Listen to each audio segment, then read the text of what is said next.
విజయవాడ ఇంద్రకీలాద్రిపై వేంచేసి ఉన్న శ్రీ కనకదుర్గమ్మ వారి సన్నిధిలో గత 3 రోజులుగా జరుగుతున్న వరుణయాగం వైభవంగా పరిసమాప్తమైంది. దుర్గాఘాట్ పాతయాగశాల వేదికగా నిర్వహించిన ఈ క్రతువులో భాగంగా విశేష హోమాలు, జపాలు, ఘట్టాభిషేకాలు భక్తి ప్రపత్తులతో నిర్వహించారు. ముగింపును పురస్కరించుకొని ఘట్టాభిషేకాన్ని భక్తి శ్రద్ధలతో నిర్వహించారు. వేద పండితుల మంత్రోచ్చరణల మంగళ వాయిద్యాల నడుమ ఘట్టాభిషేకం కన్నుల పండుగగా సాగింది.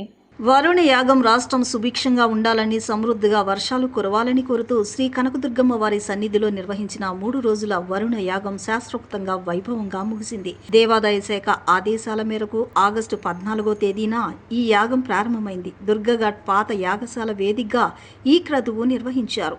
3 రోజుల పాటు విశేష హోమాలు, జపాలు, ఘటాభిషేకాలు జరిగాయి. కృష్ణానదిలో పండితులు ప్రత్యేక జపాలు, వైదిక కార్యక్రమాలు చేపట్టారు.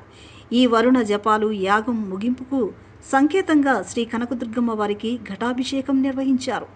పావన దుర్గా ఘాట్ నుంచి పవిత్ర కృష్ణానది జలాలను తెచ్చి అమ్మవారికి ఘటాభిషేకం నిర్వహించారు. దేవస్థాన స్థానాచార్యులు విష్ణుపట్ల శివప్రసాద్ శర్మ నేతృత్వంలో ఈ క్రతువు శాస్త్రోక్తంగా సాగింది. దేవస్థాన ఈవో సీనా నాయక్, చైర్మన్ బొర్రా రాధాకృష్ణ, ఇంకా పాలక మండలి ప్రతినిధులు, దేవస్థాన సిబ్బంది ఈ కార్యక్రమంలో పాల్గొన్నారు.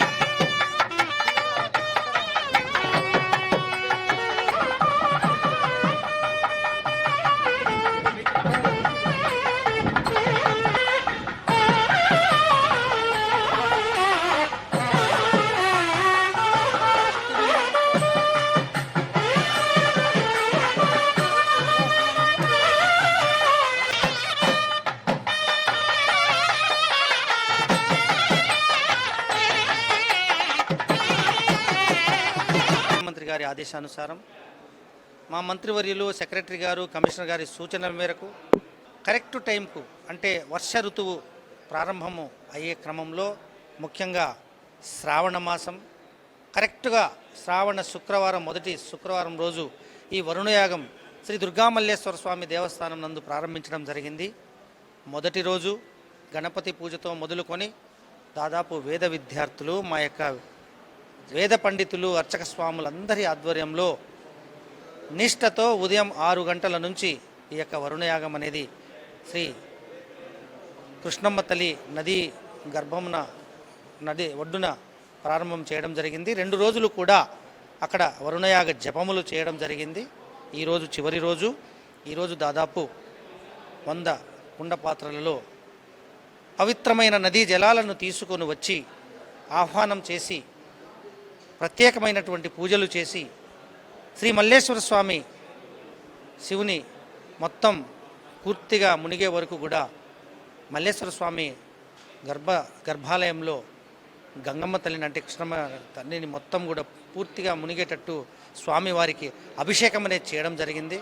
పూర్తిగా ఇప్పుడు చివరిగా ఈ యొక్క పూర్ణాహుతితో ఈ యొక్క వరుణయాగాన్ని దిగ్విజయంగా కంప్లీట్ చేయడం జరిగింది. ముఖ్యంగా రాష్ట్ర ప్రభుత్వం బాగుండాలి, రైతాంగం బాగుండాలి, ప్రజలు బాగుండాలి, వర్షాలు విరివిగా కురవాలి, రైతులు మంచి పంటలు, పాడి పంటలు పండించాలి. ఒక నాయకుడు ఎలా ఉండాలనేందుకు గౌతు లచ్చన్న జీవితం ఆదర్శమని మంత్రి కొల్లు రవీంద్ర పేర్కొన్నారు. బీసీల రక్షణ కోసం ప్రత్యేక చట్టం తీసుకురానున్నామని, స్థానిక సంస్థల ఎన్నికల్లో 34% బీసీ రిజర్వేషన్లు పునరుద్ధరించేందుకు కృషి చేస్తున్నామని చెప్పారు. బీసీ హక్కుల సాధనకు కూటమి ప్రభుత్వం ఎప్పుడూ కట్టుబడి ఉంటుందని కొల్లు రవీంద్ర స్పష్టం చేశారు. విజయవాడలోని తుమ్మలపల్లి క్షేత్ర కళాక్షేత్రంలో సర్దార్ గౌతు లచ్చన్న జయంతి ఉత్సవాలు ఘనంగా జరిగాయి. ఈ కార్యక్రమానికి మంత్రులు సవిత, కొల్లు రవీంద్ర, అనగాని సత్యప్రసాద్, కొలుసు పార్థసారథి, ఎమ్మెల్యే గద్దె రామ్మోహన్ తదితరులు హాజరయ్యారు. మంత్రి సవిత గౌతు లచ్చన్న చిత్రపటానికి పూలమాలలు వేసి ఘన నివాళులర్పించారు. ఈ సందర్భంగా మంత్రి కొల్లు రవీంద్ర మాట్లాడుతూ, ఒక నాయకుడు ఎలా ఉండాలనేందుకు గౌతు లచ్చన్న జీవితం ఆదర్శమని అన్నారు. స్వప్రయోజనాల కంటే దేశ ప్రయోజనాలకు ప్రాధాన్యమిచ్చిన గొప్ప నాయకుడు లచ్చన్న అని కొనియాడారు. లచ్చన్న చూపిన మార్గంలో బలహీన వర్గాల అభ్యున్నతికి ఎన్టీఆర్, చంద్రబాబు, ప్రస్తుతం నారా లోకేష్ కృషి చేస్తున్నారని చెప్పారు. గత 5 ఏళ్లలో బీసీలను ఇబ్బందులకు గురి చేశారని, తప్పుడు కేసులు పెట్టి అరెస్టులు చేశారని విమర్శించారు. అయితే బీసీ వర్గాలు ఐక్యంగా నిలిస్తే ఎలాంటి నియంత్రణనైనా కులదోయగలరని ఎన్నికలు నిరూపించాయని అన్నారు. వైసీపీ పాలనలో కల్లుగీత కార్మికులకు ఎలాంటి సాయం అందలేదని, కూటమి ప్రభుత్వం అధికారంలోకి వచ్చిన తర్వాత 3.95 కోట్ల పరిహారం అందించిందన్నారు. త్వరలో ఎక్సైజ్ శాఖ ద్వారా 33 మందికి 1.65 కోట్ల పరిహారం అందించనున్నట్లు తెలిపారు. బీసీల అభ్యున్నతి కోసం పనిచేసే నాయకులు కావాలా, బీసీలను రాజకీయ పావులుగా ఉపయోగించుకునే నాయకులు కావాలా, ప్రజలు ఆలోచించుకోవాలని సూచించారు. బీసీ హక్కుల సాధనకు కూటమి ప్రభుత్వం ఎప్పుడూ కట్టుబడి ఉంటుందని స్పష్టం చేశారు. మంత్రి కొలుసు పార్థసారథి మాట్లాడుతూ గౌతు లచ్చన్న బీసీల సింహం, ముద్దుబిడ్డ అని అన్నారు. బీసీలు, రైతులు, కార్మికుల హక్కుల కోసం లచ్చన్న చేసిన పోరాటం స్ఫూర్తిదాయకమని పేర్కొన్నారు. ఆయన పోరాట స్ఫూర్తి, ప్రజాసేవ, దేశభక్తి నేటి తరానికి ఆదర్శమని అన్నారు. త్వరలో బీసీ రక్షణ చట్టం తీసుకురావడంతో పాటు స్థానిక సంస్థల ఎన్నికల్లో బీసీలకు 34% రిజర్వేషన్లు కల్పించేందుకు ప్రభుత్వం కృషి చేస్తుందని తెలిపారు.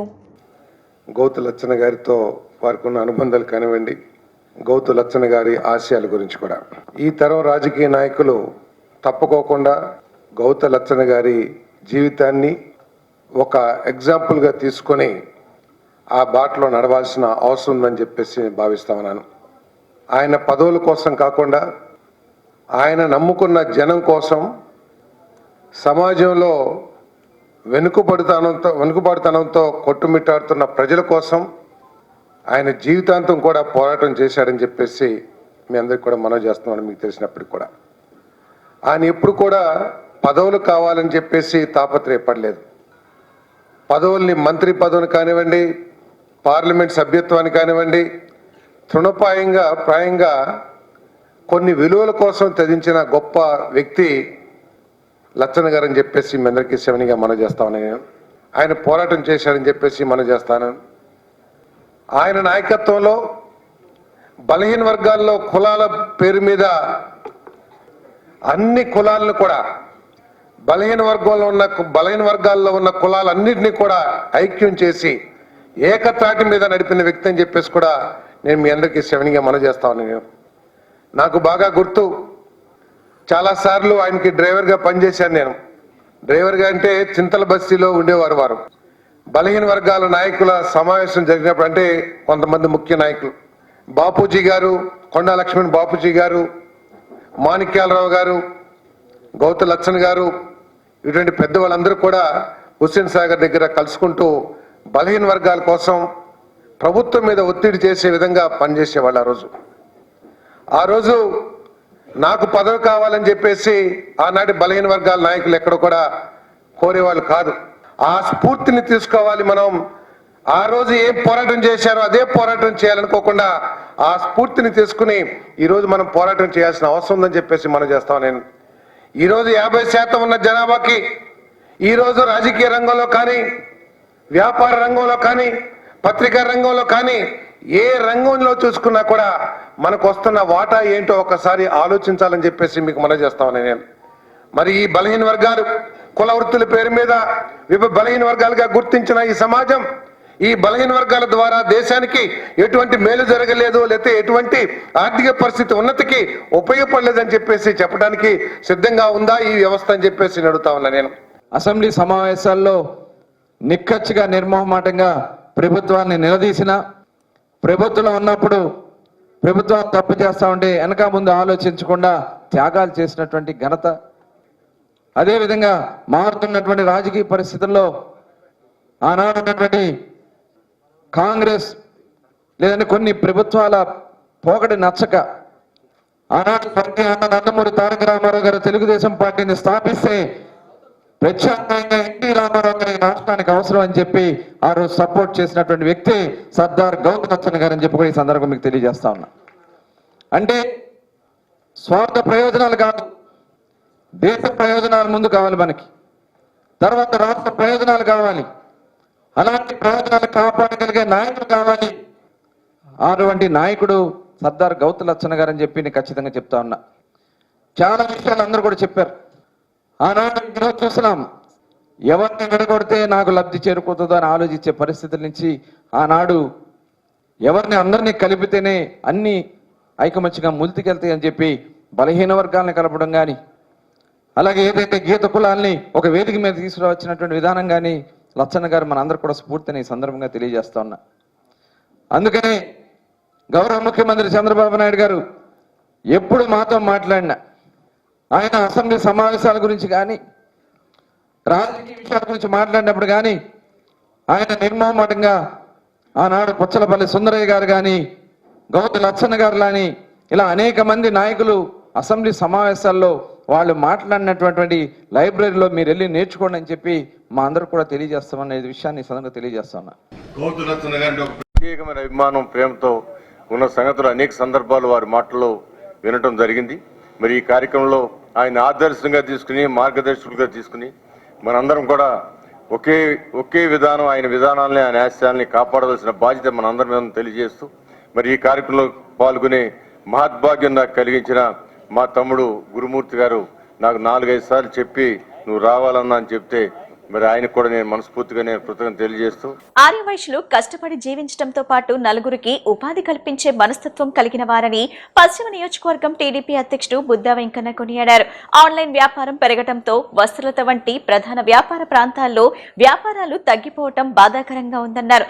వ్యాపారులు తన దృష్టికి తీసుకొచ్చిన సమస్యలను ఛాంబర్ ఆఫ్ కామర్స్ అధ్యక్షుడు గడ్డం రవికుమార్ సహకారంతో ముఖ్యమంత్రి మంత్రి నారా లోకేష్ దృష్టికి తీసుకువెళ్లి పరిష్కారానికి కృషి చేస్తానని హామీ ఇచ్చారు. విజయవాడ పశ్చిమ నియోజకవర్గం టీడీపీ అధ్యక్షుడిగా నియమితులైన బుద్దా వెంకన్నకు వాస్వి సేవాదళ ఆధ్వర్యంలో సన్మాన కార్యక్రమం నిర్వహించారు. ఈ సందర్భంగా ఆర్యవైశ్య ప్రముఖులు బుద్దా వెంకన్నను ఘనంగా సత్కరించి శుభాకాంక్షలు తెలిపారు. వివిధ వ్యాపార సంఘాల ప్రతినిధులు, నాయకులు కార్యక్రమంలో పాల్గొన్నారు. ఈ సందర్భంగా బుద్దా వెంకన్న మాట్లాడుతూ టీడీపీ క్లస్టర్ ఇన్ఛార్జిగా అనేక సంవత్సరాలుగా పార్టీకి సేవలందిస్తున్న వివికే నరసింహారావు ఒకవైపు పార్టీకి సేవ చేస్తూనే మరోవైపు ఆర్యవైశ్యుల సంక్షేమం కోసం కృషి చేస్తున్నారని అన్నారు. ఆయన ఆధ్వర్యంలో విజయవాడలోని వస్త్రలత ఐరన్ మార్కెట్ తో పాటు వివిధ వ్యాపార సంఘాల ప్రతినిధులు సమావేశమై తమ సమస్యలను తన దృష్టికి తీసుకొచ్చారని తెలిపారు. ఆర్యవైశ్యులు కష్టపడి జీవించడంతో పాటు నలుగురికి ఉపాధి కల్పించే మనస్తత్వం కలిగిన వారని అన్నారు. ఆన్లైన్ వ్యాపారం పెరగడంతో వస్త్రలత వంటి ప్రధాన వ్యాపార ప్రాంతాల్లో వ్యాపారాలు తగ్గిపోవటం బాధాకరంగా ఉందన్నారు. వ్యాపారులు తన దృష్టికి తీసుకొచ్చిన సమస్యలను ఛాంబర్ ఆఫ్ కామర్స్ అధ్యక్షుడు గడ్డం రవికుమార్ సహకారంతో ముఖ్యమంత్రి మంత్రి నారా లోకేష్ దృష్టికి తీసుకువెళ్లి పరిష్కారానికి కృషి చేస్తానని హామీ ఇచ్చారు.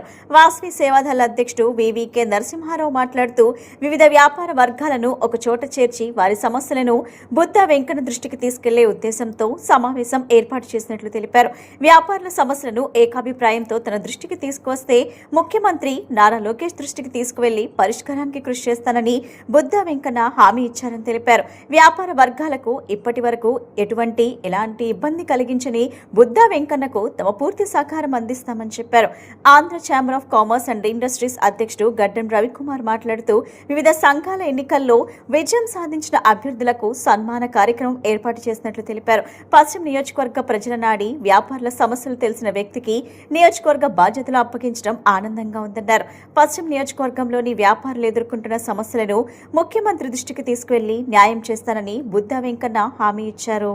ఒక పక్క పార్టీకి సేవలు అందిస్తూ మరో పక్క ఆర్యవైశ్యులకి సేవలు అందిస్తుంటాడు. మరి ఆయన ఆధ్వర్యంలో వాళ్ళ ఏదైతే విజయవాడలో ప్రసిద్ధిగాంచినటువంటి వస్త్రలత, అలాగే మన ఐరన్ మార్కెట్, వివిధ సంఘాలన్నీ కూడా ఇవాళ ఇక్కడ సమావేశం అయ్యారు. మరి దాంట్లోని ఏదైతే ఛాంబర్ ఆఫ్ కామర్స్ అధ్యక్షులు ఉన్నారో గడ్డం రవి గారు, మా సోదరుడు, వాళ్ళ నాన్నగారు గడ్డం సుబ్బారావు గారు వేరే వారు ఒక నాయకత్వంలో, మరియు దీనికి శ్రీరామ్ తాతయ్య గారు కూడా రావాలి. ఆయన జగ్గయ్యపేటలో వేరే కార్యక్రమం ఎంపీ గారితో ఉన్నందువల్ల ఆయన రాలేకపోయారు. వేరే వాళ్ళు నేను ఒకటే చెప్పా, ఆర్యవైశ్యులందరూ కూడా వాళ్ళు కష్టపడే మనస్తత్వం వాళ్ళది. కష్టపడి వాళ్ళు బతకడమే కాక నలుగురిని బతికించే మనస్తత్వం. వ్యాపారాలు చేయండి, ఏమన్నా వాళ్ళకి వేరే వ్యాపకం ఉండదు.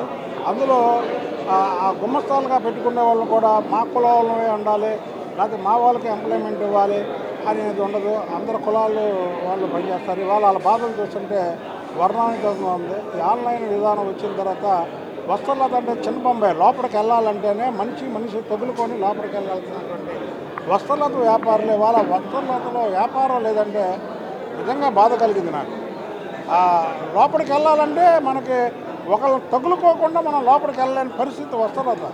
అలాంటి వసతులతో ఇవాళ మేము పేదవాళ్ళు అనగానే నాకు ఆశ్చర్యం కలిగించింది. విజయవాడ 1 టౌన్ నందు ఇన్ఛార్జ్ అయిన వెంకన్న గారి దృష్టికి తీసుకెళ్లే ఉద్దేశంతో మేము ఈ సమావేశం ఏర్పాటు చేయడం జరిగింది. వారు కూడా స్పందించి మీ సమస్యను నేను స్పష్టంగా పరిష్కరిస్తాను, మీరు అందరూ ఏకాభిప్రాయానికి వచ్చి నా దృష్టికి తీసుకొస్తే సీఎం గారి దగ్గరికి లోకేష్ గారి దగ్గరికి తీసుకెళ్ళి నేను చేస్తానని చెప్పారు. ఇవాళ వరకు మమ్మల్ని వ్యాపార వర్గాలను ఎటువంటి ఇబ్బంది పెడుతున్న వ్యక్తి బుద్ధ వెంకన్న గారని మరొకసారి మీ అందరూ దృష్టిలో తెలియజేస్తున్నాను. ఈరోజు వివిధ సంఘాల ఎన్నికైన అభ్యర్థులందరికీ కూడా సన్మాన కార్యక్రమం ఒకటి ఏర్పాటు చేయడం జరిగింది. దీనికి విశిష్ట అతిథిగా మన బుద్ధ వెంకన్న గారు ఇచ్చేయడం జరిగింది. అందులోనూ పశ్చిమ నియోజకవర్గం ప్రజల యొక్క నాడి, వారి బాధలు తెలిసిన, వ్యాపారస్తుల సమస్యలు అన్నీ తెలిసిన వ్యక్తికి పశ్చిమ నియోజకవర్గం ఇన్ఛార్జ్ ఇవ్వడానికి కూడా చాలా ఆనందకరంగా ఉంది. ఈ సందర్భంగా వారు పశ్చిమ నియోజకవర్గంలో ఉన్న వ్యాపారస్తుల సమస్యల్ని మరియు పశ్చిమ నియోజకవర్గంలో ఉన్న ఎటువంటి ప్రాబ్లంనైనా కూడా ముఖ్యమంత్రి గారి దృష్టికి తీసుకెళ్లి మాకు న్యాయం చేయిస్తానని మాట ఇచ్చారు. ఎన్నికల సమయంలో కాపులకు ఇచ్చిన హామీలు అమలు చేయకుండా కూటమి ప్రభుత్వం వారిని దగా చేస్తుందని కాపు జేఏసీ నేతలు ఆగ్రహం వ్యక్తం చేశారు. కాపులకు ఇచ్చిన హామీల్లో ప్రధానంగా 7 సమస్యలపై ప్రభుత్వంతో సానుకూల ధోరణితోనే పోరాటం సాగిస్తామని వారు స్పష్టం చేశారు. మంజునాథ్ కమిషన్ సిఫార్సులు రాకముందే కమిషన్ మెంబర్ల దగ్గర నివేదిక తీసుకుని దురుద్దేశపూర్వకంగా బీసీ ఎఫ్పిల్ ను కేంద్రానికి పంపారని విమర్శించారు. కాపులకు ఇచ్చిన హామీలు అమలు చేసేంత వరకు పోరాటం సాగిస్తామని స్పష్టం చేశారు. గవర్నర్పేటలోని ఐవీ ప్యాలెస్ లో కాపు జేఏసీ సమావేశం జరిగింది. సమావేశం అనంతరం జేఏసీ చైర్మన్ గాల సుబ్రహ్మణ్యం, కాపు జేఏసీ అధ్యక్షుడు చందు జనార్దన్, పాపనాడు రాష్ట్ర అధ్యక్షుడు అర్జా రామకృష్ణ మాట్లాడుతూ కాపు, తెలగ, ఒంటరి కులాలకు ఈడబ్ల్యూఎస్ కేటగిరీలో కేంద్ర ప్రభుత్వం కల్పించిన 10% రిజర్వేషన్లు 5% కాపులకు కేటాయిస్తూ ఉత్తర్వులు ఇచ్చారని, కానీ ఆచరణలో అమలు చేయడం లేదన్నారు. కాపు కులస్తులకు గతంలో కొనసాగించిన విదేశీ విద్యా పథకాన్ని తిరిగి కొనసాగించాలని, బకాయిలు చెల్లించాలని కోరారు. కాపులకు ఇచ్చిన హామీలు ఎల్లా ప్రధానమైన ఏడాదికి 3,000 కోట్ల నిధులు కేటాయించాలన్నారు. ఇప్పటికీ 15,000 కోట్ల రూపాయలు బకాయిలు ఉన్నాయన్నారు. రాష్ట్ర వ్యాప్తంగా కాపు భవన నిర్మాణాలను త్వరితగతిన పూర్తి చేయాలని, రాజధానిలో కాపు సామాజిక ఆర్థిక భవనానికి భూమి కేటాయించాలని వారు డిమాండ్ చేశారు. కాపు ప్రముఖులైన శ్రీకృష్ణ దేవరాయలు, వంగవీటి మోహనరంగ, మిర్యాల వెంకట్రావు, ముద్రగడ పద్మనాభం, పిల్లా వెంకటేశ్వరరావు ఇంకా కాపు స్వాతంత్ర సమరయోధుల విగ్రహాలను రాజధానిలో ఏర్పాటు చేయాలని విజ్ఞప్తి చేశారు. కాపుల సమస్యలపై ప్రభుత్వంతో సానుకూల ధోరణిలో పోరాటం కొనసాగిస్తామని వారు స్పష్టం చేశారు. ఈ కార్యక్రమంలో కాపు నాయకులు పెద్ద సంఖ్యలో పాల్గొన్నారు. చంద్రబాబు నాయుడు గారితో అపాయింట్మెంట్ ఫిక్స్ చేసుకొని కాపు సమస్యల్ని వారి దృష్టికి తీసుకెళ్ళి కాపు సమస్యలను పరిష్కరించుకోవడానికి మేము పాజిటివ్ నేచర్లో పనిచేస్తామని చెప్పి తెలియజేస్తూ, అలాగే ఈ కాపు సమస్య ప్రధానంగా 7 సమస్యలను మేము ఐడెంటిఫై చేసాం. ఈ 7 సమస్యల పరిష్కారానికి అటు ప్రభుత్వంతో కానీ, పెద్దలు శాసనసభ్యులు కానీ, మంత్రులు కానీ వీళ్ళందరితో చర్చించి ఈ సమస్యల పరిష్కారానికి సానుకూల ధోరణిలో మేము ఈ మీటింగ్ ఉపయోగపడింది అని చెప్పి మేము గర్వంగా చెప్పుకోగలుగుతాం. కాపు, తెలగ, బలిజ, ఒంటరి కులాలు ఏదైతే ఇబ్బందులు పడతా ఉన్నాయో మొదటి నుంచి కాపు బీసీ రిజర్వేషన్కి సంబంధించిన అంశం, అదేవిధంగా ఈడబ్ల్యూఎస్లో 5% రిజర్వేషన్ గతంలో ఇస్తున్నట్టుగా రాష్ట్ర ప్రభుత్వం ఉత్తర్వులు ఇచ్చింది. దానికి సంబంధించి అమలుకు నోచుకోవాలనే దాని మీద చర్చించడం జరిగింది. 3వ ప్రతిపాదన, రాయలసీమలో బలిజ సమస్యలు రాజకీయంగా, విద్యాపరంగా, ఉద్యోగపరంగా, వ్యాపారపరంగా, అదేవిధంగా నామినేటెడ్ పదవుల్లో ఎటువంటి ఇబ్బందులు జరుగుతున్నాయి అనే దాని మీద కూడా చర్చించడం జరిగినది.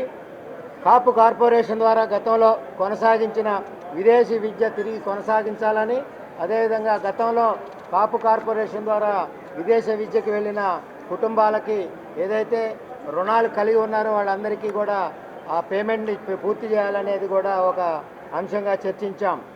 అదే గతంలో ఎన్నికల సందర్భంలో మేనిఫెస్టోలో పొందుపరిచిన అంశాలు ప్రధానంగా ప్రభుత్వం అమలు చేసే సంక్షేమ పథకాలకు అదనంగా కాపుల సంక్షేమం కోసం కనీసంగా రానున్న 5 ఏళ్లలో అంటే ఎన్నికల సందర్భంగా 15,000 కోట్ల నిధులు కేటాయిస్తామని చెప్పి అప్పుడు ఎన్నికల్లో హామీ ఇవ్వడం జరిగింది. ప్రభుత్వాన్ని ఏ విధంగా కాపు సమస్యలను తీర్చాలని పదే అడుగుతూ ఉన్నామో, అనేక కార్యక్రమాలు నిర్వహిస్తూ ఉన్నామో, గౌరవ ప్రతిపక్ష పార్టీ వైసీపీ పార్టీని కూడా ఈ సందర్భంగా కాపు, తెలగ, బలిజ, ఒంటరి కులాల సమస్యల మీద తమ పార్టీ విధానాన్ని ప్రకటించాలని చెప్పి డిమాండ్ చేయడం జరిగింది.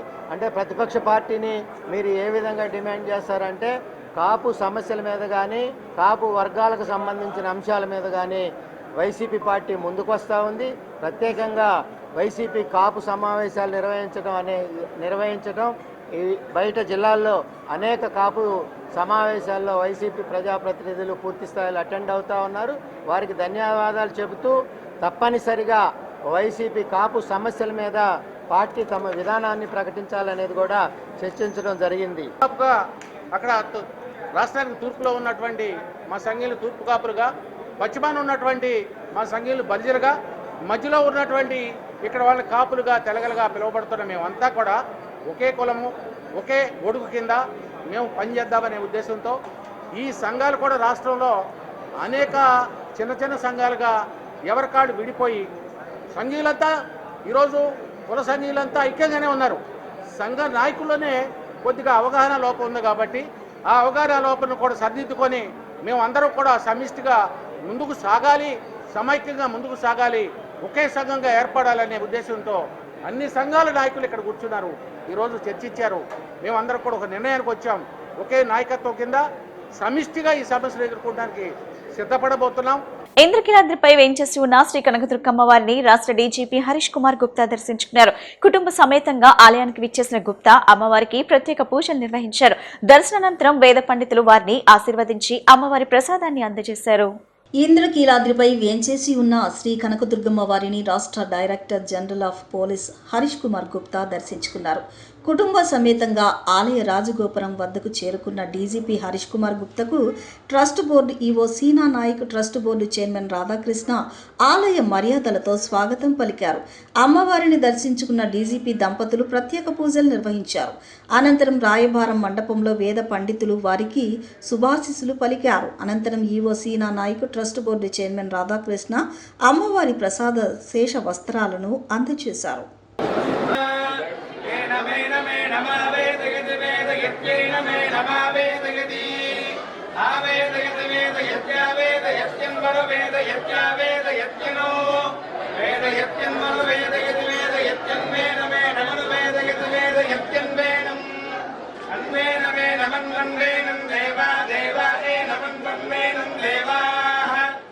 सरस्वती स्वरूपिणी कनकदुर्गांबा परिपूर्ण अनुग्रह कटाक्ष सिद्धिरस्तु।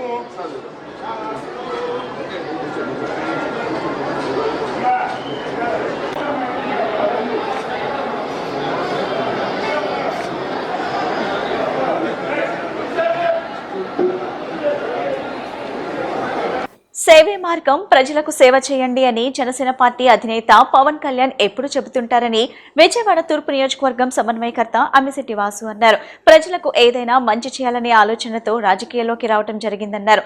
పేద, బడుగు, బలహీన వర్గాల కోసమే తన జీవితం అంతా పనిచేస్తానని తెలిపారు.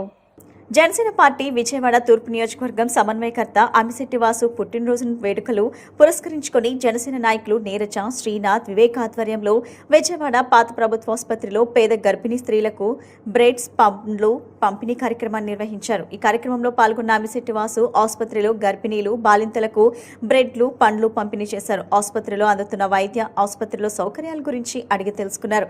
ఈ సందర్భంగా అమ్మిశెట్టి వాసు మాట్లాడుతూ ప్రజలకు ఏదైనా మంచి చేయాలనే ఆలోచనతో రాజకీయాల్లోకి రావడం జరిగిందన్నారు.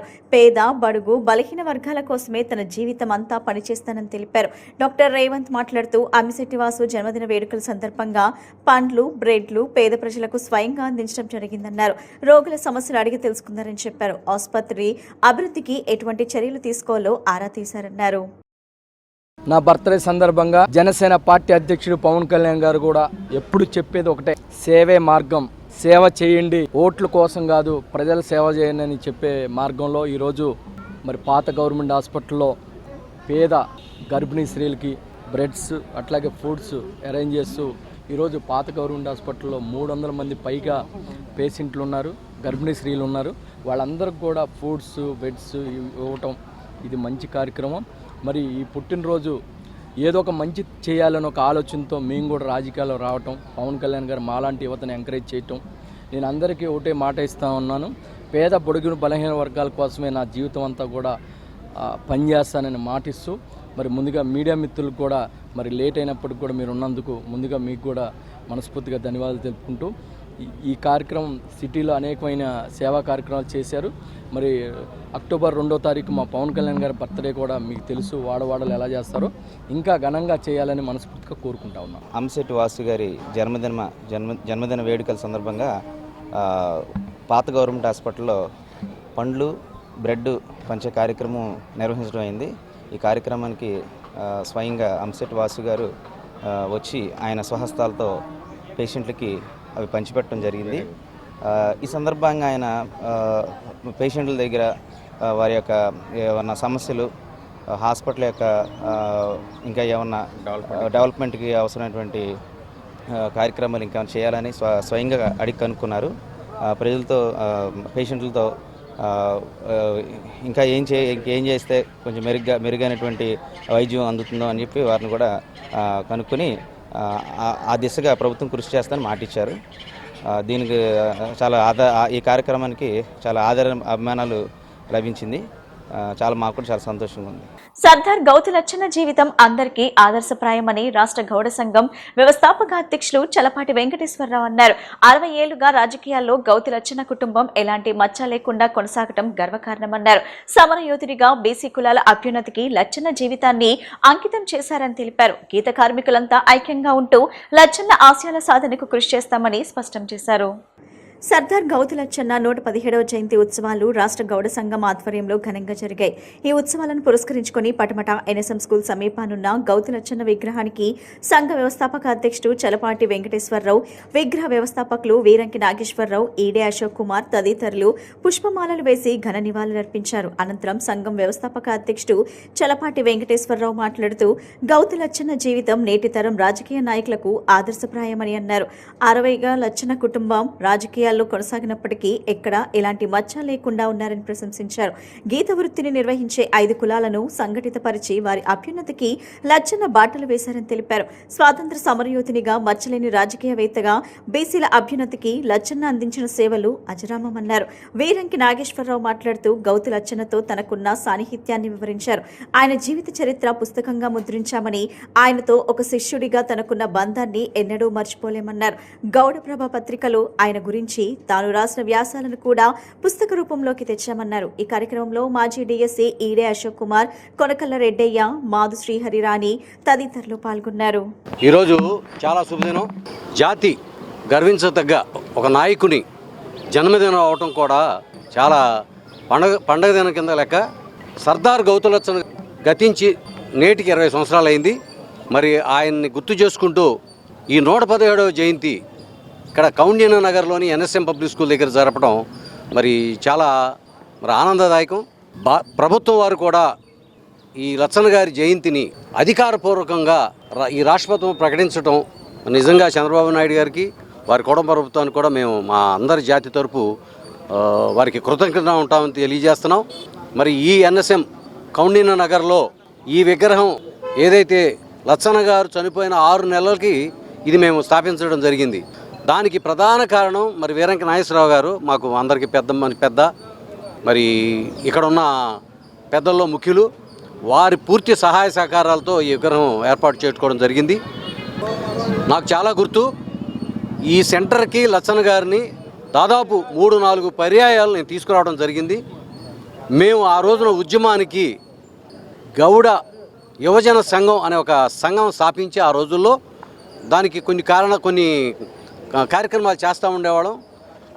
ఆ యువజన సంఘం పేరు మీద లచ్చన్న గారిని ఇక్కడ ఆహ్వానించి వారికి 1116 వారి స్ఫూర్తికి అంటే వాళ్ళ పోరాటానికి ఒక 1116 చందా ఇవ్వడం జరిగింది. నాకు అది ఇయర్ గుర్తులేదు కరెక్ట్గా, నాకు తెలిసి 83, 84 ఆ ప్రాంతాల్లో అయి ఉంటుంది. మరి అదే పర్యాయాలు కానీ 3-4 పర్యాయాలు ఇక్కడ రావడం జరిగింది. మరి ఆయన గుర్తు చేసుకుంటూ నిజంగా వారి రాజకీయ జీవితం కానివ్వండి, వారి వ్యక్తిగత జీవితం కానివ్వండి, ఈ రోజు వరకు కూడా వాళ్ళ కుటుంబం ఎవరైతే ఉన్నారో శ్యామసుందర్ శివాజీ గారు, మరి ఆయన కూడా 4 పర్యాలు ఎమ్మెల్యేగా చేశారు. అలాగే వారి కుమార్తె ఎవరైతే లచ్చన్న గారి మనవరాలు, ఆవిడ కూడా ఇవాళ 2-3 టర్మ్స్ ఆవిడ ఎమ్మెల్యేగా ఉన్నారు, గౌతు శిరీష గారు. ఆ రోజు నుంచి ఈ రోజు కూడా గత 60 సంవత్సరాల చరిత్ర కలిగిన ఆ కుటుంబంలో ఈ రోజు కూడా ఒక మచ్చ, ఒక స్కామ్ అనేది కూడా లేకుండా రాజకీయాల్లో రాణించడం చాలా అరుదైన విషయం, చాలా గొప్ప విషయం. అన్నగారి జీవితంలో చివరి భాగంలో ఎక్కువగా నేను కలుగలు చేసుకోవటం ఉండేది. వారి జీవితం నా జీవితం అని ఓ బయోగ్రఫీ బుక్ రాశారు. అది ప్రతి నెల నా దగ్గరికి పంపించేవారు. అది గౌడప్రభలో ప్రచురించి దాన్ని పుస్తకంగా తీసుకొచ్చిన తర్వాత జిఎంసి బాలయోగి గారు ఆవిష్కరింపజేశారు. అది ఒక గొప్ప విశేషం. అలాగే వారి జీవిత చరిత్రను కూడా నేను రాశాను.